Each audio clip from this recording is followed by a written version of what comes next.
Current affairs అనేది మీరు ఆశ్చర్యపోతారు చెప్తే, కరెంట్ అఫైర్స్ ఎప్పుడు కూడా 3 కేటగిరీస్లో ఉంటుందండి.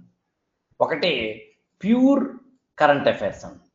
ప్యూర్ కరెంట్ అఫైర్స్ అనేది ఇందాక నేను చెప్పిన 25 ప్రశ్నలు ఉన్నాయి కదండి, అందులో ఒక 50% ప్రశ్నలు ప్యూర్ కరెంట్ అఫైర్స్లోంచి వస్తాయండి. ప్యూర్ కరెంట్ అఫైర్స్ అనేది డైరెక్ట్ కరెంట్ అఫైర్స్ అని అర్థం అండి.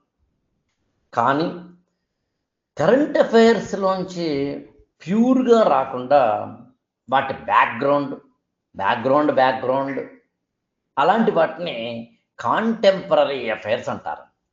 అంటే అర్థం ఇందాక నేను చూపించే ఉదాహరణ పెట్టి చూస్తే, ఇది నిజానికి వంతారా అనేది జరిగిందేమో 2025 సెప్టెంబర్ ఆ ప్రాంతంలో. అంటే దాని ఇనాగరేషన్ అయ్యి సుప్రీంకోర్టులోకి ఏమో కేసులు పడి సుప్రీంకోర్టు దాని మీద ఒక జడ్జిమెంట్ ఇచ్చి SIT and special investigation team ద్వారా ఈ మొత్తం ప్రోగ్రాంలో చాలా పెద్ద ఇష్యూస్ని బ్యాక్గ్రౌండ్లో ఉంటాయండి.